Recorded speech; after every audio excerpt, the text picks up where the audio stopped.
Kasikin, ito po yung sinasabi po natin sa inyo, no, na perfection roundhead po. Ayan. Okay, Mount Banahaw po yan. Kasikin, isa na pong napakagandang umaga po sa ating lahat. Welcome na po sa ating YouTube channel. And of course, you're watching Chicken Anons TV. At welcome po sa binubuo po nating pangarap, KMK Game Farm, mga kasiken. So, ngayon nga po pala mga kasiken, syempre mag-update po tayo sa binubuo po nating pangarap, no? Yung ating pong game farm na pinapangarap, sapagkat ayun, meron na po tayong mga inahin po na i-breed na fortunately nagsimula na po sila maglimlim, kasiken. Sobrang bilis lang po talaga ng panahon, mga kasiken. Kahit paano ay unti-unti na po nating napaparami po yung ating mga game fowl. At sa ngayon, mga kasiken, ay ipapasilip ko rin po sa inyo yun pong sobrang effective po namin, no, na brooding technique po, para po maiwasan po yung full stress po ng ating mga pasisiw, sapagkat ayun, kahapon at saka kaninang umaga, mga kasiken, sobrang lakas po ng bagsak ng ulan, dahil based po sa forecast, meron pong namumuo naman yata ang low pressure.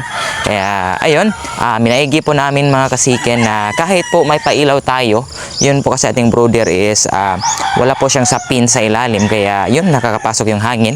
So every night po talaga, mga kasiken, no, ay talagang kinukuha po namin yung mga pasisyo namin. Fortunately, magmamantuol na po sila this coming February 9 and 11, mga kasiken. Kaya nandito sila. Ayan, nandiyan po sa loob. So, yung pailaw nila, mga kasiken, is pinapatay namin tuwing gabi. At ayan, binabalik din namin ito tuwing umaga, no? So, 6 AM, ayan, pinapailawan na namin para maging mainit na po yung box. At nandito po sila, mga kasiken, no? So, this is a very effective way po na talagang until now is ina-adapt ko pa rin, mga kasiken, no? So, pinapasok po natin sila sa box tuwing gabi. At ayan, no, nagsisilabasan na po yung mga ulo nila. Gutom na. So, tingnan nyo, mga kasiken, kung gaano sila kaliksi. Ayan.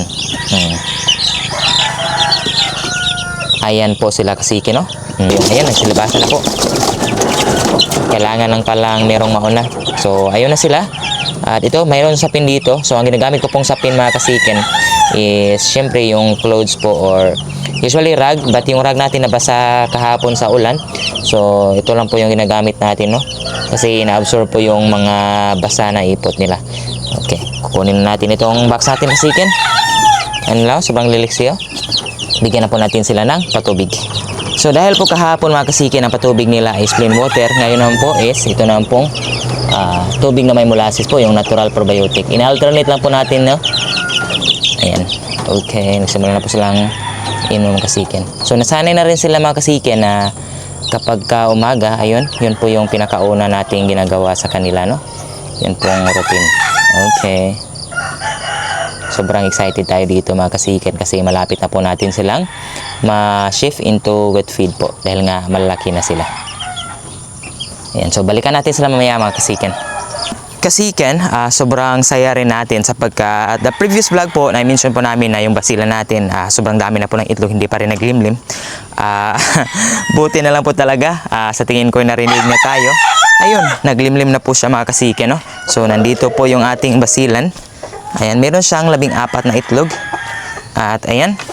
So, kahapon. And then now, tingnan nyo. See? Naglimlim na po siya. Kaya automatic po, si Bart, mga kasiken, kinuha kaagad natin. At ngayon, nandito na po. On breed na po si Bart. At saka yun pong ating pile po na pullet. Ayan. Okay, so ayan po si Bart. At yung pullet na kasama niya, nandun po. Ayan, tingnan nyo. Ayan siya. So, late na lang po talaga tayo dito, kasiken, no, sapagkat yung inahin natin ay sobrang ready to breed na talaga. Nag-iitlog na siya ng itlog. So, nasa pang-apat na pong itlog niya yan. Kaya, ayun, still, kukunin lang muna natin. So, hindi natin alam kung ilan lang po yung iitlogin niya. But sana, marami-rami pa rin yung kanyang iitlogin, kasiken. At dito rin so far, update natin sa atin pong Devil Blues. Ayan po siya. Okay, nauubos na po niya yung patukan niya. But still, meron pa rin siyang parang nakabara po sa lamuna. Wala po siyang sipon, walang halak. But ayun nga, talagang parang merong nakabara. So dito lang muna siya, mga kasiken, no? Hindi muna natin siya i-breed para again, muli pong manumbalik po yung laking katawan niya kasi medyo gumaan po ito kasikin eh. But so far okay lang din kasikin sapagkat ayun nga nasimulan naman po natin siyang i-breed, no. So meron po siyang mga offspring soon. Sana lang talaga meron pong laman yung pinalimliman natin sa ating abuhin. So, i-check natin siya kasikin. Ayan, so binigyan natin siya ng patukano sapagkat bumaba siya. Ayan po siya, nandito. Okay. So, nandito po yung mga itlog na pinalimliman natin, no? So, itlog po ng ating Devil Blues at saka Dirty Dome. So, 8 pieces kasikin sapagkat, ayun, nadagdagan po ng isang itlog kahapon. Kaya, ayun, 8 na. So far, medyo mainit-init. So, siguro nilimliman niya po ito. Pero yung isang inahin, dalawa kasi sila, kinuha natin kasi nagsasapawan sila. Natakot akong mabasa. Kaya kung hindi niya ito limliman kasikin, kukunin natin yung isa para ayun, yun po yung maglimlim, no? Ayan, so hopefully maglimlim ito. Babalikan din natin ito mamaya kasikin. At ito nga pala yung ating basila, no? Na na-feature natin sa previous vlog natin na namisa.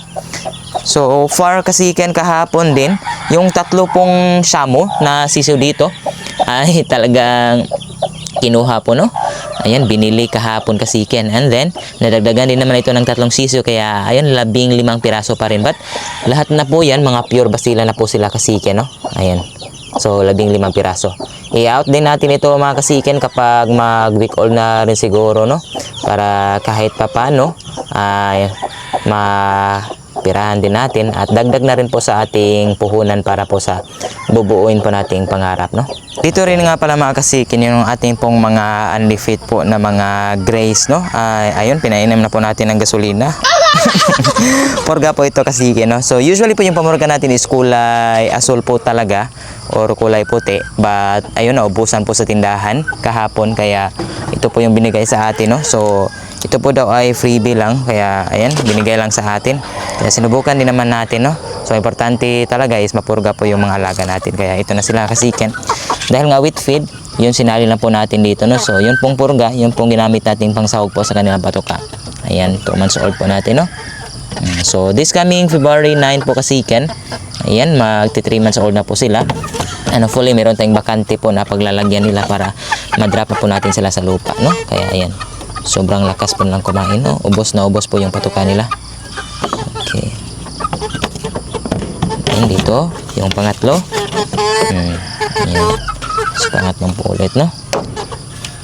Okay. So far, talagang kitang-kita na po talaga na tumubo na po yung ating mga alaga, no? Kaya, ayan. So, hopefully kasikin, maparami po talaga natin sila. Ayan po. So kasikin, bukod nga pala po sa ating basilan po na naglilimlim, mayroon din tayong kauna-unahan pong American Pullet po. Yun pong Perfection Roundhead po from Mount Banahaw. Hindi po personal natin na nakuha yun sa Mount Banahaw, no? But ayun nga, yun pong mga magaganda po nating linyada na nasa yard natin ngayon is talagang pinahiram lang sa atin, no, ng mga kakilala natin. Yun pong Doc Halsey Gray, yun pong Hatch Gray ni Sir Garces. So kahit po mga F1 na po sila kasikin, but still meron pong dugo sila sa mga kilalang mga breeder. Kaya ayun nga, medyo masaya rin tayo. At so far, nagsimula na po silang mangitlog, and even yung pong Perfection Roundhead po natin na inahin is naglimlim na rin po kasikin. Unfortunately lang po, yung kanyang itlog is nasa around 7 lang po talaga sapagkat medyo late din po tayong nag-breed sa kanya, no? Kasi umiitlog na po siya ng umiitlog, mga 4 or 5 din po na itlog bago natin siya na-breed po sa atin pong sweater na tandang. Kaya ayun, 7 na lang po talaga yung kanyang initlog kasikin. Kaya samahan niyo ako, puntahan natin. At syempre, bigyan muna natin ng patuka po yung ating mga alagang pasisyo, no? Ayan, gutom na sila. Ayan. So ito nga pala yung ginagamit nating patuka mga kasikin, no, sa ngayon, sapagkat ayun nga, Booster Blue po yung nakasanayan natin, but nag-shift talaga tayo sa Salto sapagkat ayun nga, medyo malalaki po yung granules nila sa Booster compared po sa Thunderbird Blue. But still, kung ano pong hiyang sa inyo kasikin, yun po yung gamitin niyo. But sa ngayon, sa ating mga game fowl po, ito na po yung ginagamit po nating patuka. Kaya ayun, bibigyan na po natin sila. Ayan, talagang napakaganda po nilang tingnan kasikin, no? Kung ganito po ka-lively yung mga pasisiw natin. Okay. So gumagamit lang po talaga tayo ng antibiotic mga kasiki, no, kapag meron silang karamdaman. At kung wala naman is talaga pong organic lang po talaga tayo, no, para hindi po sila ma-immune po sa mga antibiotic. Kaya hindi po tayo gumagamit ng Vitamin Pro, mga Vitracin. So gagamit lang talaga tayo kapag kailangan na talaga mga kasiki, no.